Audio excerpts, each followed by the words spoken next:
New episodes of the I Know You Didn't Ask podcast are out every Monday and Friday, available wherever you listen to podcasts and on YouTube. What is up, everybody? I'm your host, Megan O'Donnell, and this is I Know You Didn't Ask. And I am wearing a bold lip today. I didn't think it was going to be this bold, but here I am, just being bold this fall. So head over to YouTube if you want to see this bold lip at I Know You Didn't Ask pod. You'll be able to find long form versions of this episode as well as little short clips, little snackable moments, if you will. And this episode today is all about love, love, love, a la Teresa Giudice, my fellow New Jersey wife. But if you guys didn't know, if I haven't talked about it enough, I got married about a month ago at this rate, which is weird, but I'm just a wife.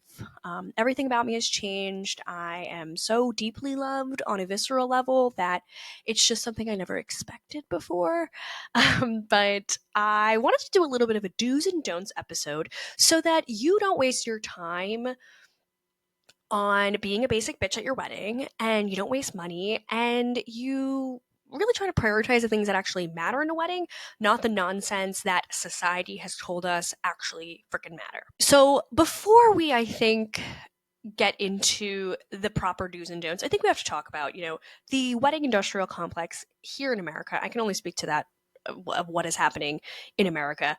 It's ridiculous. It's expensive. It's bullshit. Every place you go to will, tell you that those floral arrangements are $200. Then you tell them it's a wedding and it's now $720 for the same thing. That's just how it goes. That's how the cookie crumbles. And unfortunately, that's just the world we're living in. If you can't beat them, join them. So as I say a bunch of this crap here, I also come to this with a world of privilege. With the help of my parents and Matt's parents and our own savings, we were able to make this beautiful dream wedding come true. I know that that is an incredibly privileged place to be, and I'm grateful for the opportunities that I have in this world. So again, not ungrateful. There's going to be some moments where I sound deeply ungrateful. So I'm like, disclaimer, let's be nice up front before I get to the don'ts category when I start ripping people to shreds. But within that, I also recognize that weddings themselves have just like taken it too far. Bachelorette trips in Aruba. You think the girlies want to spend all of their PTO days going to Aruba to wear stupid matching outfits with you? They don't. They really don't. But we will get there. But again, this is all ridiculous. It's all bullshit. And I was very much like one of those like anti-brides in the beginning where I was like, I'm never doing that. I would never think of making my people do that. And then I did. I fell right into the trap. You fall into the trap once you put on that white dress. You're like, horns start coming out and you become a monster, a demon monster. And again, don't worry, we're starting with the do's and then we're moving on to the don'ts. So my first point in the don'ts section will be hostile. It'll be weird, it'll be hostile, it'll be aggressive. So be sure to stay tuned to the don'ts portion of what you should not be doing while you plan a wedding, whether you're the bride or even a guest, or even just, the poor maid of honor. Thank God I don't think put mine through too much hell, but I'm in a Facebook group for New Jersey brides, and some of those bitches have no fucking concept of like reality. Again, I'm getting ahead of myself. I'm so excited for the don'ts, which like is terrible because I'm like supposed to be like happy newlywed, like honeymoon phase. I want to talk about all the fucked up things that's going to happen to you during this really fun, great time of your life. I also have to mention that I, by trade, am a producer, which means I coordinate and put together large scale photo shoots, commercial shoots, which is basically a wedding. Like, it's all the same shit. Timelines, difficult clients, or difficult brides in this sense, lots of budgeting and decor, or in production world, sets. And so my brain and my type A, which you might not think I'm type A, but actually I am in more of a corporate world, was really a benefit to have during this process. So I feel deep sympathy towards people who are planning weddings, who don't have some of these natural skills of organization and decision making skills that I somehow was blessed with. So I just wanted to say that up front, that I'm better than you. No, I'm just kidding. But I just wanted to say that, this was fairly quote unquote easy for me. The only hard part was like getting the money to do everything. But the planning part was actually fun and was a fun challenge for me. But I can imagine that people who don't have those skills naturally would really struggle throughout this process. And so I'm hoping also some of these do's and don'ts help alleviate some of the bullshit and the stress that come with planning a wedding. And also, again, because I'm a woke queen, I obviously have married a man, so the pronouns I will be using and be talking about will likely be in regards to a man, but of course these tips and tricks can be translated to same-sex marriages. It can be, used if you're gonna, marry a pool toy. Who cares? But I'm just saying that these are just kind of tips that people should just, implement to make sure that their wedding is fun and seamless and actually full of love and like not tacky or trashy. Which again, we'll get to that in the don'ts section. Okay, so first and foremost, the biggest do we have to talk about is just making sure you choose the right person to marry, because we were fortunate enough that we're pretty in love. So I didn't have like the jitters of like, is he going to show up on the morning of the wedding? Also, spoiler alert, we did get married last November because baby needed insurance. This whole podcasting pipe dream of mine isn't paying enough for out of pocket insurance. So I did also have that, understanding that, yeah, he is going to show up because we already are married. And if he doesn't show up, then this was a big old waste of money and we're going to have to get a divorce. but, but obviously, finding the person that you love is like the most imperative, most important thing of a successful wedding. And the love that you feel for one another will show. And I think it will resonate throughout your guests throughout the whole evening. And again, you're asking people to come spend time and money on you. And so you want to make sure that it's worth it. If you know this person's not your person and you're 7 months out of your wedding, it's better to end the wedding and cancel all your plans than to move forward with this wedding when you know this person is just like not the fuck it, which again, easier said than done. I've not been in that situation, but you have to think, I'm spending all this time and money on this big party to celebrate the rest of my life, and you hate this hypothetical person you're going to spend the rest of your life with, then there is just no point. Of course, you just want to make sure there's love and respect and chemistry and confidence in this person that you're standing up there with. Weddings are nerve-wracking. It brings out quite literally the worst in every person you'll ever meet. And you just want to make sure that you are able to ride this wave and this moment in your life with somebody who understands you and who also grounds you, because even if you've been here for just the first like 8 minutes of this show, I oftentimes cannot be grounded. And finding a partner like who I married, who grounds me and kind of brings me back down to earth is, incredibly invaluable and something that probably would have pissed me off when I was younger. But then as I've gotten older and matured a little bit, not a lot, let's not be crazy, but that's the most important thing in my life, is having somebody who is real with me and who does make me into a better person day in and day out, and doesn't enable poor behaviors and poor choices, which I made a ton of throughout this whole process. But we'll get there. So I think the most important thing, of course, with a wedding is just like having real conversation about money. Is, like I said earlier, the planning is all fun and games until like you have to pay for it. And that's been my problem with this whole process, because even, for a shoot, it's like, sure, here's $200,000, plan a shoot. Okay, great. It's not my $200,000. So when it's now my own money having to be spent and seen on these line items, you start saying, do I really need this dumb shit? Do I need this stupid thing? And the answer is likely no. So figure out who's going to be paying for things. Are you going to be bankrolling it yourself? Do you have a savings account that you've been saving money for the last few years of being together, where you're going to be putting it towards this event? Or are your parents helping? And then if they're helping, is that going to create some kind of resentment? And, does that help come with stipulations? Meaning, do they have to approve your decision makings? Are they going to want to come to every single fucking meeting and call that you have? And, if you want them there in that capacity, then amazing. Include them and take their shmoney and run. But if you don't want that, then you have to be really mindful about the money you take from them. And then I think that leads us into kind of more of the ceremony part of your wedding, which again is the crux of the day of the event. And I think it's super important to hone in on what works for you. Is it a religious ceremony? Is it a non-denominational ceremony? Is it a ceremony outside in the woods? Are you getting married with an officiant?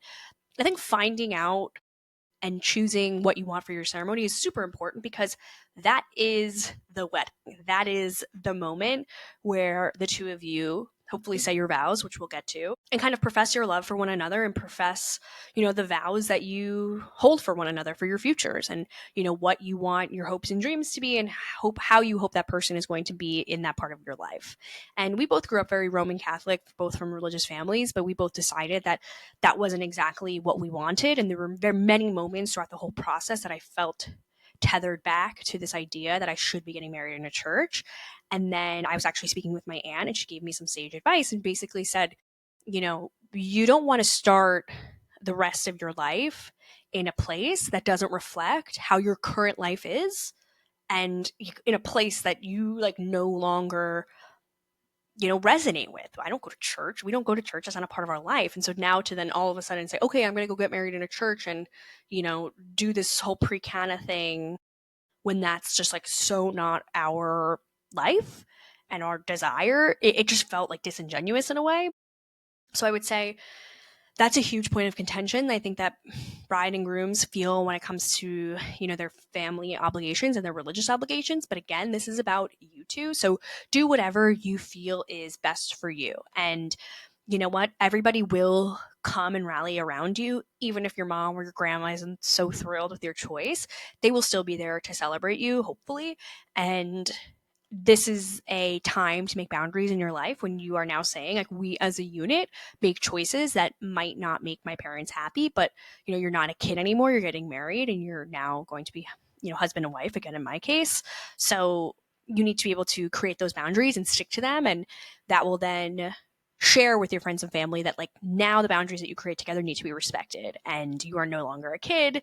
And of course, let's not talk about teen moms getting married and whatnot. So this is just a good time in your life to start setting those boundaries, to say this is what we want for our family and for our future. And you could still have love and respect for your family who might have differing opinions, but you know what, sucks to suck. It's that's how life works, and you start moving on. And especially your wedding is a good time to begin those boundary setting parameters of your relationship.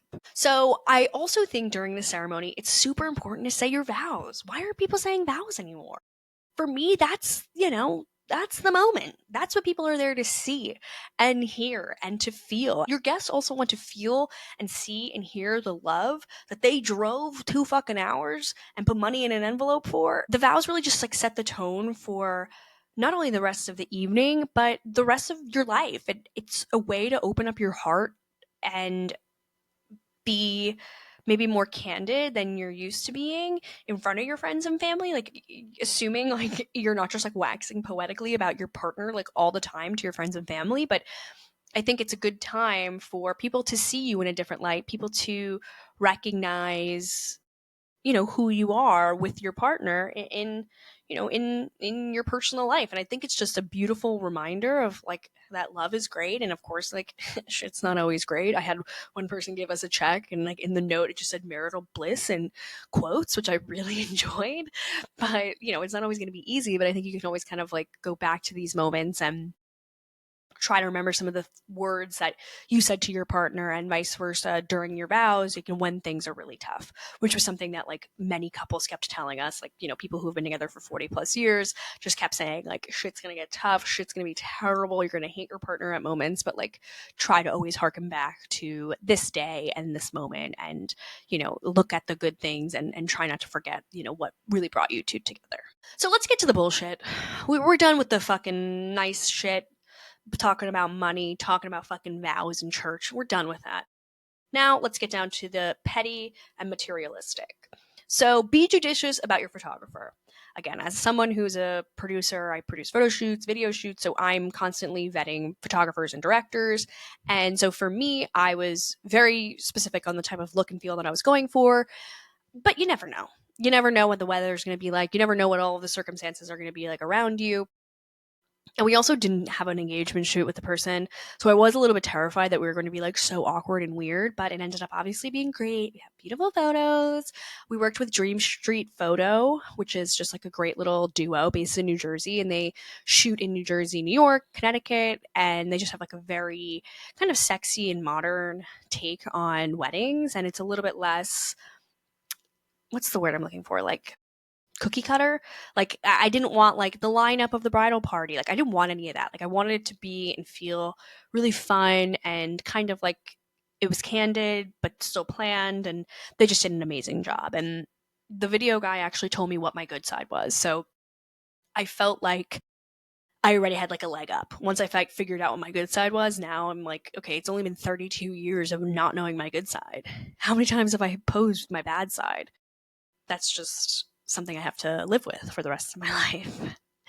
But I also will say, piggybacking on picking a great photographer is, feeling really good about how you look. And of course, that's the dress, that's the veil. I was going to wear my veil in this episode, but then I decided to not be a fucking loser and just keep it away. My dress is currently being dry cleaned and preserved, and it's costing $675. Like, can someone tell me if I got fucking gypped? Because it feels like that should be fucking illegal. And it probably is. It's probably, they saw like the desperation in my eyes and they were like, oh yeah, we'll screw this bitch over. Fuck her. But if you're feeling insecure and you have a couple months out, I gotta tell you, do the work. Like, get your ass in the gym and go on a diet. And I know like it's not about how you look, but I'm sorry, like I can only speak on myself and my own lived experience, but like I know that I want to look at those photos and feel so good and so confident in my trouble areas, which we all have. Like I felt very insecure about my arms, like since I've been an adult and like went through puberty, and that's always been a pain point of mine. And so for the months leading up, I was in Pilates, I was taking yoga classes, I was really dieting, I was really making conscious health choices to make sure that, I felt and looked my best on my wedding day. And again, you could say that's vain, you could say all these things, but you know what? I did the work and I loved the photos, and I didn't feel that like hatred towards myself. And I guess like I know that's like not healthy and I shouldn't be like talking about like hating myself, but I'll never forget on my 30th birthday, I had the best day ever. My niece and my brother and sister flew in from California. Like it was just the best day ever. And everybody was having so much fun. And I wore this dress and I felt beautiful and I had a blowout and all these good things. And then every photo I took, like, especially like holding the baby, I just like couldn't stop staring at my arms. And I remember like telling myself, like, you cannot have your insecurities ruin your memories of an amazing day because the photos aren't cute or your arm looks big. So I knew going into my wedding that like I couldn't feel that. Like I couldn't feel that way and I didn't want to. So we really cleaned up our diet. We stopped drinking. We did all of these, healthy things. And honestly, like it was great. And the weight fell off. And I got to tell you, if you girls and gays and whoever the fuck out there is listening are looking to drop some weight, cut the booze. That is like the best way to lose those pesky 10 pounds. And I'm not kidding. Like the weight shedded off me when I was continuing to work out and eat healthy. And then when I cut the alcohol out, it fell off. And, off brand, I know, but it definitely was worth it ultimately because, we looked at the photos and we looked great and we looked so happy. And in the moment, I felt so beautiful and I felt so great. And so that's just a do the work segment where, I know nobody wants to be told like, bitch, get on the treadmill. But if you're feeling insecure about yourself, if you know you're going to beat yourself up, then try to make little changes leading up to the wedding so that you are able to be your best self on your wedding day and get those photos back that you pay a shit ton of fucking money for, by the way. And you feel amazing and you worked towards it and you worked for it. So I will say, I read an article in the New York Times a couple of years ago that was talking about how weddings actually have caused many women to develop serious eating disorders because of that desire to look a certain way. And so, of course, I'm like not telling you to ever do anything drastic, but I'm just saying, like, if you do, want to eat healthier and exercise, that's a great thing. But of course, don't take anything too extreme because you don't look like yourself or you're not sick or you're getting dizzy on your wedding day because you're not eating and you're in this tight dress. Like, within reason, diet and exercise to feel and look your best on your big day. Okay, moving on. One more thing you definitely need to do is let your husband pick one thing. Let him pick one single thing. And with Matt, he's like not one of those guys who's like, let me sit on the conversations. No, get the fuck out. You get one thing. His one thing was a Princess Peach and Mario dressed up in formal black tie clothes, and they were our cake toppers. And you know what? He did bring it up to me in front of a group of mixed company. So I was backed into a corner, couldn't say no, but it ultimately was really sweet and it reflected his personality, whereas the rest of the day reflected my personality. Classy, elegant, gorgeous.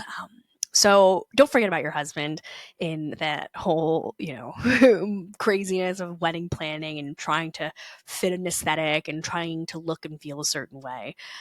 Make sure your personalities are shining through, whatever that may be. I didn't think mine would involve Super Mario Brother, but the amount of people who complimented the cake toppers was significantly more than anybody who commented on anything else of the wedding. So maybe, he had a good idea. One other thing I think you definitely need to do is get another little pair of shoes for you to party in, because I wore my little shoes throughout the whole day, my cute little Stuart Weitzmans, but my tootsies were barking after that fucking ceremony, and I was not having it. And then the photographer's like, "Can you run?" And I like hit her with a look, and I was like, "Honey, I'm not running anywhere." And then my little coordinator girl came and brought my little sneakers, and my sister-in-law's mom actually made me the chicest. Shout out to Dorit Kempsley. And she made me these custom Vans where the little squares that were kind of more beige, she glued little pearls into each of them, and they were so cute. So I was able to wear those the rest of the night. Nobody could tell. The train of my dress covered it entirely, but it was so nice to have that backup pair of shoes so I can run around, I could have fun. I didn't feel like completely constricted into a pair of shoes that were like deeply uncomfortable. And I realized the shoes were uncomfortable at my fittings, but I just didn't give a shit. I just didn't give a flying fuck.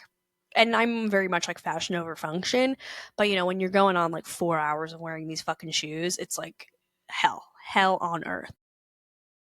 This one other little thing I think is a cute little nice to have touch is getting a bottle of champagne that you drink throughout all the various toasts at your party. And you get the year that you guys met. So for us, it was 2021. And my best friend ended up buying us like this fabulous bottle of champagne that was like really delicious and fancy. And just the two of us drank that throughout the whole reception. And it was so fun to be able to have this little special fancy little bottle of champagne just for the two of us. It was kind of like a cute little nice to have touch. And thanks, John. I liked that little special moment. And it was just kind of, again, like another little romantic thing that the two of us can kind of share while we have 118 people around us celebrating us. It was, again, like a little special thing that the two of us just could have together. Okay, another thing I think you should do is possibly getting a photo booth. Again, I know some people say it's just another expense, and other people say it'll take people off the dance floor, but I actually think it's a really great way to have people have some fun with the circle of people that they came with. Especially now, especially with the photographers I hired, they're a little bit more like artistic and cool. So they're not like going table to table to taking a million photos. Like, they're not like taking requests for photos of like, oh, get this family, get this family. It's a really great way to kind of have everybody get their photo at the wedding, memorialize your cute outfit and, feel good, and you jump in and out with your friends. Our photo booth actually had the photos printed out right then and there. And so they were printed out. And then we had these like little frames with magnets on the back so that people could easily take their printout and put it in their little frame and put it directly on their fridge when they get home. And that's just like a nice little nice to have, a little nice touch. And naturally, I didn't end up with a single one for my own wedding. Like, that's not surprising. I was in like a bunch of photos, but I literally don't have a single one. The only one I have is of my mom and her friends, which I don't even know how I ended up with it, but that's besides the point. But I do think photo booths are fun. You won't ever catch me dead like wearing like a poop emoji hat like in one of the photos, because like I don't do that. But people like it, and there was at one point like multiple kids just like wearing the props, and like these two little boys were kind of like beating the shit out of each other on the dance floor, but like one of them was like in an elephant hat, and I really liked that. Talking about the dance floor, I think you have to be conscientious about your music. We had a very specific vibe. We wanted a dinner playlist and a dancing playlist. And the dinner playlist was more like classic rock, classic R&B vibes, like good pop tunes that are more low key. And we did want like a bit of it to kind of harken back to love and like it's a winning, we're in love. So that was obviously like a bit of the main crux of a lot of what we played. But you want to play music for everybody so everybody can have a good time. You know, if you're playing like incredibly raunchy music, like maybe your grandma and the kids there like aren't gonna love that. You want to play songs that people know. It doesn't have to be like too niche to your vibe. Like if you're obsessed with EDM, great, you could throw in a couple songs for EDM, but you can't forget that your wedding is not just about you, it's also about your guest's experience. And you want everybody to feel included and you want people to hear songs that they know, which will then bring them out onto the dance floor. If you're worried about people being in the fucking photo booth and not your dance floor, it's actually more of a DJ problem and you need to kind of curate what you're playing. We did have a string band play during the ceremony in the cocktail hour, which was just a classy touch. I'm sorry. Nothing like a big old fucking cello, you know, to get everybody in the mood, to get everybody feeling the energy of this classy affair. And then I think kind of rounding out our do section, we want to make sure that you're doing things that are for you. Like I said earlier, in like the more traditional sense of like how you want your ceremony to be, the same goes for how you want to look. For me, I had a red nail because I always have red nails, except for right now I have a brown nail, but that's besides the point. But if you don't want to wear a veil, don't wear a veil. If you want to have a second dress that's short and really sexy and slutty, wear that. If you don't want to wear a veil, but you want to wear more of like a tulle kind of lace overlay over your dress, do that. Like, do whatever you want. If you want to wear a white dress that has like a blue floral design on it, like I've seen online, do that. Like, do whatever makes you feel great and confident and to show who you are, because that's what this day is. I think in the beginning of my like wedding process, I was like so obsessed with like looking a certain way and being a certain way and like thinking, oh my God, my wedding should be in Brides Magazine. It's so perfect. It's so perfect. And the more I kind of developed and thought about this day and what we want and who we are and how we want to show up to the world, I realized like fuck all that shit. That shit's lame and it's traditional and it's boring as fuck. And I don't subscribe to any of that shit. I am none of those things. I am not a basic bitch. I wanted it to be a reflection of who we are in our day to day. I will say I did put extensions in my hair and I felt like a crusty whore with them on and I can't help myself. I just felt weird. They looked great and everyone was like, you look so good. But it did feel uncomfortable to just like have like synthetic hair on my back when I'm dancing. But you know what? It's besides the point. You just want to make sure that everything you do, if you want to wear a bold red lip, if you want to have a flower crown, whatever it is, do what makes you feel your best. And fuck what your mom says, fuck what your grandma says, fuck what everybody says. Do what's best for you and stand your ground. Because again, this is a time where you can now establish new boundaries with people in your life because now you're moving on to a new chapter of your life that, you know, will have a partner and someone to stand up for you, you know, in those moments when you do need to create boundaries with people you love. And again, you say it all with a smile, be nice, right? Right? And last but not least, okay, the wedding's over, you had a great time. You've bought all this shit. You've bought frames up the ass. You brought specialty glasses. You bought this, that, the other. Resell that shit. Make a profit. Have a virtual garage sale on Facebook Marketplace or a local Facebook ride group and sell that shit. It's time to move on, people. Like, keep a few tasteful things, but get rid of the rest. You don't need to be keeping your bride shawl that you bought on Shein. You don't need that. What are you going to do with it? It's just gonna end up in a shoebox underneath your bed that you'll never open for the rest of your fucking life. So at a certain point, it's time to move on. Maybe give yourself a month. If you were me, you gave yourself like 4 business days. It's all gone. Actually, there's a pile of a few more things back there. But other than that, it's pretty much all gone. There's a few little bits and pieces I have that are Miss and Bride, whatever. But those are like more actual practical items. But any of the crap that you buy for weddings, which is like the parasols, the gift box, the this, like all this shit, just resell it. You're not gonna fucking use it. And when you're like saying, I might use this for, you're not. You're not. get the cash from Facebook Marketplace, and move on with your life. Okay, guys, we have made it to the don'ts section of our do's and don'ts wedding episode, Megan O'Donnell style. Also, I'm keeping my name, Megan O'Donnell, for professional reasons, and then changing it to my new last name for personal reasons. But yeah, business, it's O'Donnell. Come on. The name's just got a nice ring to it. Like, what am I going to change who I am? I probably should. I should really start fresh. Maybe the show would become more successful if I just change my name and everything about myself. But at this point, I'm too far gone. This is who I am. But the biggest don't was something that my mom stressed to me during the early stages of planning and then talking about the wedding itself is do not forget the reason you are there and the person that you are marrying. During your wedding, there's a million things, and there's a million things that are going to go wrong, and this person's late, or this person can't show up, and this person, like whatever the bullshit is, don't forget at the end of the day what you're there for. So even if you're buzzing around your reception, always try to lock eyes or have a moment with your partner and meet them on the dance floor.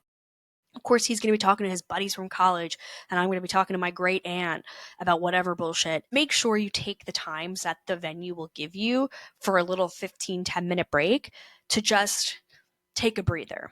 After our ceremony, we were able to kind of like scurry away for a minute, go to the bathroom, take a second.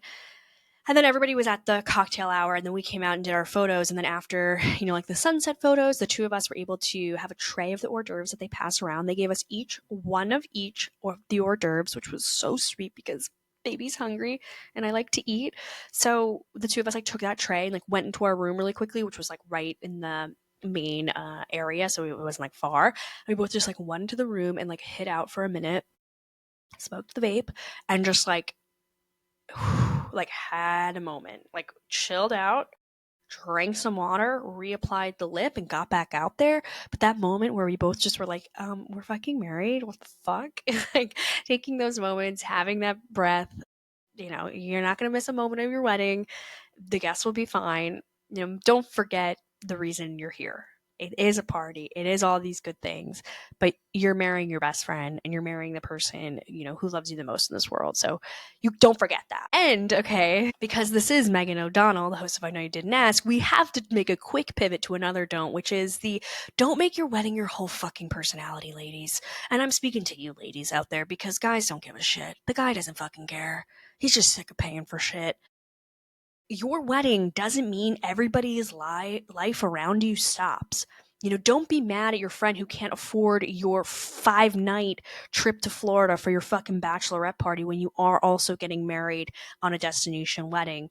Don't be mad at your friend when, she's 9 months pregnant and she's not going to be able to make it. Don't assume that people just have unlimited time off for all your bullshit parties and that, you should be able to take days off from work to go to my second dress fitting because she's my maid of honor. Get fucked. Get fucked. How fucking selfish and weird are people? How desperate and starved for attention are people? And don't get me wrong, I sit up here and talk for hours a week about whatever bullshit is going on in my life. I've been talking for fucking 40 minutes about my own wedding. But grow up and get a hobby. If you need people to hear and pay attention to you, start a fucking blog. Start TikToking.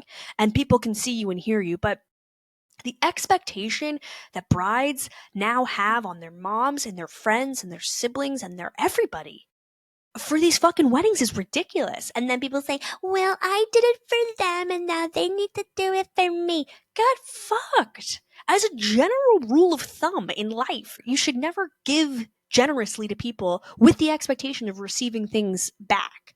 So if you did something for your friend 4 years ago when she was going through it, then that should just be out of the goodness of your heart. You shouldn't then go expect that girl who might be in a different place in her life 4 years later to do the exact same for you. Maybe your relationship's changed. Maybe she lost her job. Maybe a million different things have been going on in their life where they cannot support you in the way that you want to be supported. It's insane to me what I've read in these Facebook groups that people are getting upset about with their friends and expecting them to pay thousands of dollars for your fucking bridal shower. Get fucked. So you're telling your friends that they need to pay for a party for you that you get showered with gifts? Like, it's a little bit nutty. And again, I'm fortunate that my mom graciously hosted my bridal shower, didn't expect anything from my friends except to come. One of my girlfriends picked up the cake for me and wrote a speech, like a beautiful speech, but like she didn't have to shell out $1,000 fucking. Like, it's insane. Even like the expectations of like the fucking outfits and pay all this money to look a certain way, and you have to pay the morning of the wedding for X, Y, and Z. Like, it's just ridiculous. And then if people say no, then the bride then takes a hit to her ego and is not understanding why someone could ever fucking say no. And it's just ridiculous. So I'm telling you out there who might be listening and might be thinking, fuck, that's me. Don't make your wedding your personality. Like, there are so many other things that are important in life and that your friends and family are going through, that you expecting them to drop everything in their life for your fucking wedding is like ridiculous. It's just ridiculous. And don't get me wrong, I've been there for friends throughout their weddings and I've had a great time. And I was so fortunate that so many people were able to show up for me as well. But within reason, if someone had a valid reason why they couldn't come to whatever event, then that's fine. And I will say, during this period, you're going to probably lose a friend or two, or some fallout is going to happen in your life because of just like the natural realities of what you're going through, because it oftentimes can trigger things in your friends that they might not want to deal with, and they might not want to see you happy in this way. I'm going to keep my mouth shut on the rest of that comment. But things will change. Things are going to change in your life. And it's an interesting time where, you know, society wants us to be like incredibly narcissistic and obsessed with yourself and your love. And that can get to your head, and very much got to my head at a certain point until I had a bit of a come to Jesus moment, which, you know, sometimes those are actually good. Sometimes those actually help you grow and move forward in your life with a better perspective. I will say, influencer Danielle Bernstein, aka We Wore What, dumb bitch alert. I must say, We Wore What, Danielle Bernstein, did have her engagement party a couple weeks ago, or I guess it was last weekend. And she had her engagement party last weekend, and supposedly she sent out a link to her guests with like outfit inspo, as well as like links to dresses that they can purchase, assuming those are like also affiliate links. So she's like making money off the outfits that she's requesting people in her life to wear. But, you know, that's ridiculous. Again, like, nobody cares about your theme, your old money theme. Nothing is more new money and nouveau riche than an old money themed party. That's besides the point, though. But to make your guests feel like they're not chic enough for your nonsense wedding. I'm not sorry, engagement party. It's an engagement party. Imagine the email of the wardrobe requirements that will be for the wedding. Honey, just say black tie. Black tie. 2 words. Like, that's it. You don't need to send them links. If I got a fucking link to a Amazon storefront for outfits for your dumbass wedding, I would have to politely decline. That's a no for me, dog.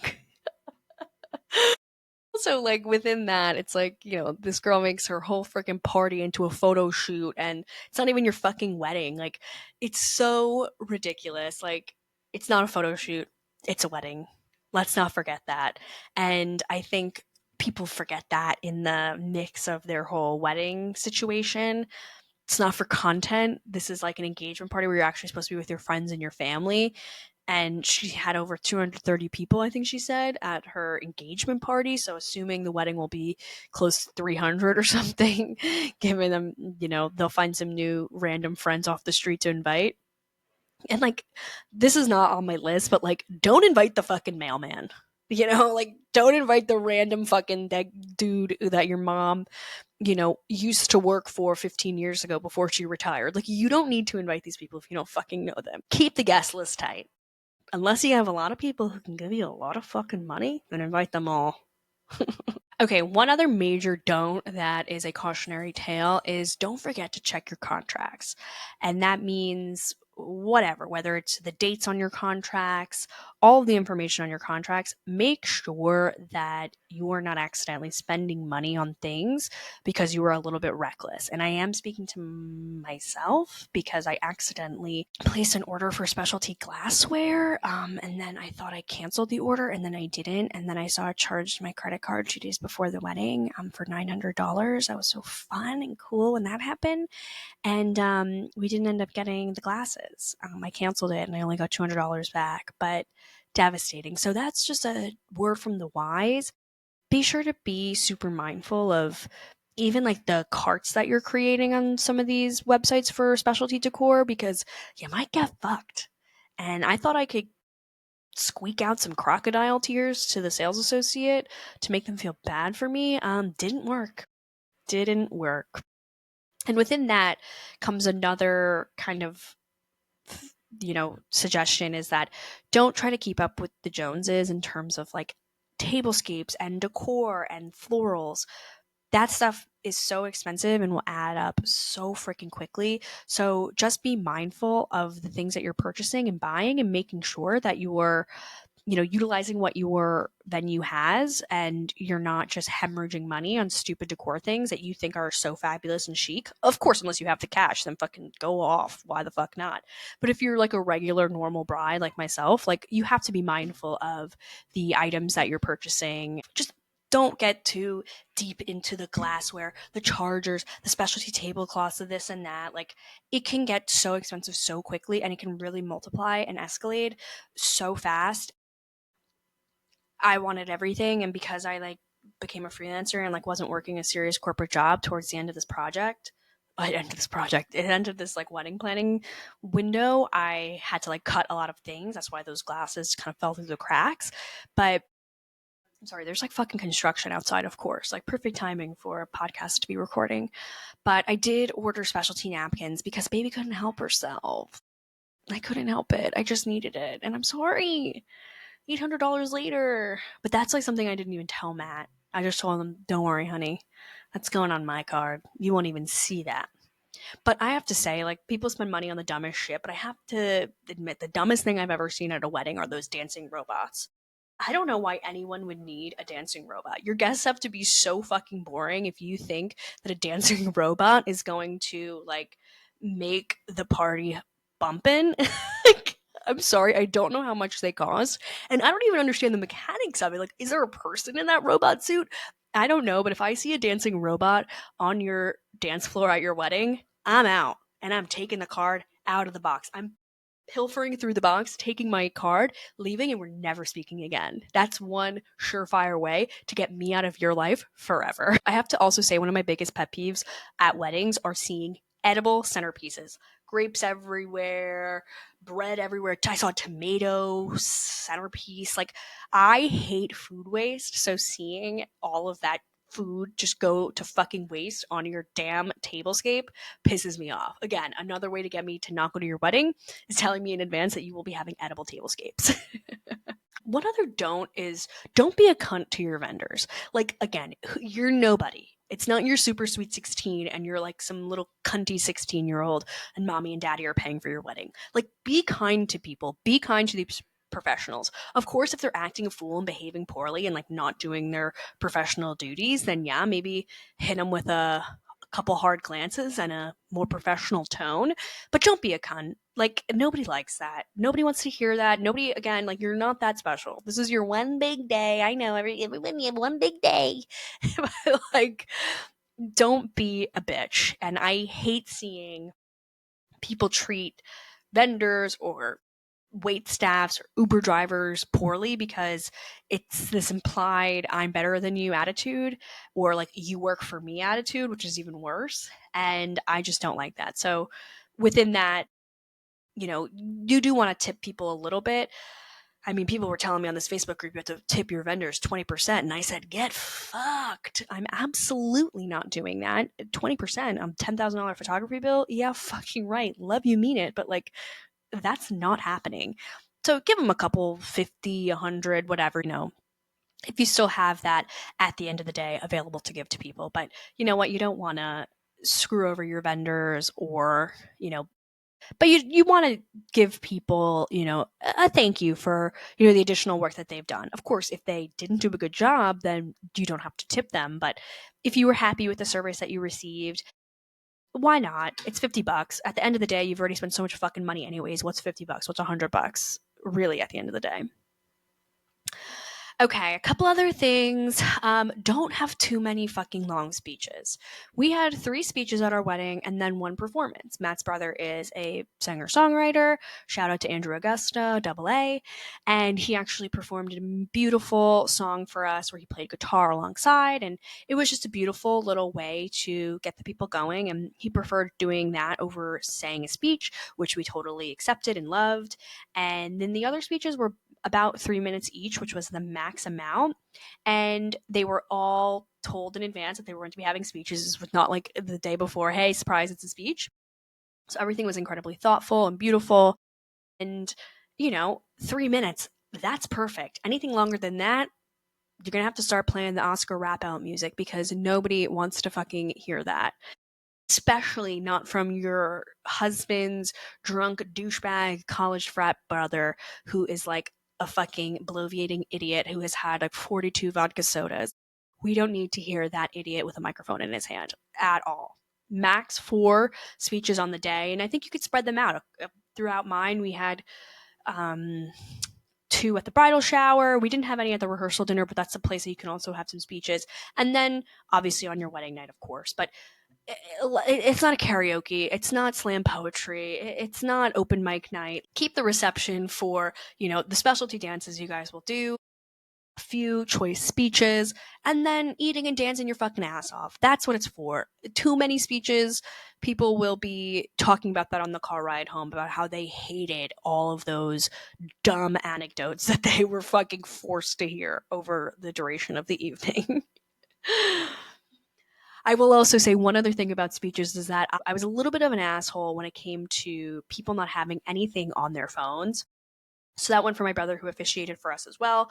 I wanted to make sure that he had his speech printed out, as well as anybody who gave a speech at the wedding also had to have theirs printed out rather than on their phone. I think there's like nothing tackier than an officiant looking at a iPhone 16s or whatever. Like I just don't want to see that. I find that to be tacky. Again, I'm like shitting on people left and right. People are listening like, oh great, that I did that at my wedding. Awesome, you fucking bitch. um okay, a couple of little notes. Don't get too drunk. Don't get too drunk. And I think that's like kind of a life motto that kind of should be the case. But you don't want to be too wasted at your wedding because it's just not chic. It's not cute. You want to remember everything. You've spent so much time, money, and effort into this beautiful day. You don't want to get too trashed because it's just not a cute look. As I mentioned, I was sipping on champagne the whole night. I think I had a glass of white wine towards the end because your girl loves a Pinot Grigio. But don't get too drunk and, be annoying. I have expressive big eyes that you can see beautifully on any YouTube videos that you might be watching of me. I know you didn't ask pod on YouTube, but you can see, when I've had too many in my eyes very quickly. And I can obviously see that in photos as well. So it's not a good look. So that's just a PSA for all you bitches out there. Don't get too drunk. Get drunk at the after party. Like, you don't need to do it with, Grandma Betty sitting at the table near you, hearing you fucking scream and be drunk and loud. And again, this is like a word to the wise, which is like coming from me, but I'm just saying. And then last little few things. Don't smash a cake in my motherfucking face. I don't know if this is, I don't know if you guys have seen, but so many bride and grooms have been, having a beautiful cake cutting moment. And then one of them just smashes the cake into the other one's face. And some of them have like had full on physical altercations on the floor, like smashing the cake in one another's faces. And some of them you could tell it's like very consensual and it's like, hee hee, fun. Like we agreed on this beforehand. And some of them you can tell the woman is like, absolutely devastated, and they're like, not only did you ruin my dress, you ruined my makeup, you ruined this moment, you ruined our fucking wedding. That's another moment when you would see me do a full about face and say, we're done. Or is there a lawyer in the room? Because I need this marriage annulled as soon as possible. Has the ink dried on the paperwork? Because we're fucking done. The amount of times I told Matt in advance, like, I'm gonna need you to not smash cake in my face, and he's like, I wasn't gonna. Like, that wasn't the plan. And he kept saying, like, a cheeky, like, what if I put icing on your nose? And I said, absolutely not. My face is the moneymaker. Like, what are you talking about? Like, that's not happening. And then, whatever, we cut the cake, we cute, cute, cute, happy, happy, happy. And I give him a piece that's like Bethany Frankel, like taste everything, eat nothing. And he gave me a piece of cake that was literally like this big on the spoon. And I was like, bro, like, you're killing me. You're killing me. I'm trying to be dainty, demure, mindful. And now I look like fucking Shrek hoofing a piece of cake into my face. It was delicious and worth it, but don't fucking smash your partner's face into that fucking cake, you psychopaths. It's the one-way ticket to divorce, Phil. All of this to say, I had an amazing wedding. It was truly one of the best days of my life. I'm also, just grateful and fortunate that I found Matt. We met when I was 28 and I'm 32 now. In 4 short years, so much has changed. And I'll say, like, anybody who listened to the original version of this podcast, like, knows how, like, unhinged and psychotic I was then. Now I'm like a little bit more of a toned down version of the same person, unfortunately. But he's really shown me love and respect and care and stability in ways that, like, I didn't really ever, I don't know, think I would have. And it, not that I didn't think I would ever have it, but I guess I just didn't ever know what it felt like. So I never thought it was possible. And, not to say like, oh, we're this perfect fucking couple. Yeah, right. Like, there are ups and downs and there will continue to be throughout our lives. But, we can always meet back at the end of the night and, have these core values and this core love for one another. And, just if you're out there looking for love, just stay positive and, like, your person is out there. And I think something that I want to kind of also encourage people is like, look outside of the type of guy that you're normally used to dating. Matt's like an uber nerd and like doesn't like to go out and like doesn't like to do a lot of the things I like. And, that in the beginning, I was like, oh, is this bad? Like, is this going to be hard for us? Then over time, I actually realized, like, you know what? Like, we are two separate people, but we come together with our love for one another. And he can have completely different interests than I have. And that's okay. And that's totally fine. And so, if you're dating and you're trying to meet people, like, you know what? Nobody's perfect. So take a second date with them. Maybe they're a little shy and they'll open up a little bit more. Give them another chance. Of course, if they're like a total fucking douchebag loser, don't fucking dump them. Who cares? But if you did see some positive qualities in someone, give them a chance. You never know where it'll take you, and you never know who has just like a huge rock hard cock that they could just put in work. Like, sometimes the shyest, most sweet, innocent guys have the best dick game, and that's just science. Like, I don't make the rules, people. So thank you so much for listening to I Know You Didn't Ask. Monday's episode is bomb. I think I have some other fun things up my sleeve, but no spoilers. That's my new thing. I'm not telling anybody shit anymore because it bites me in the ass every fucking time. Thank you so much for listening and have a great rest of your week. Bye. New episodes of the I Know You Didn't Ask podcast are out every Monday and Friday, available wherever you listen to podcasts and on YouTube.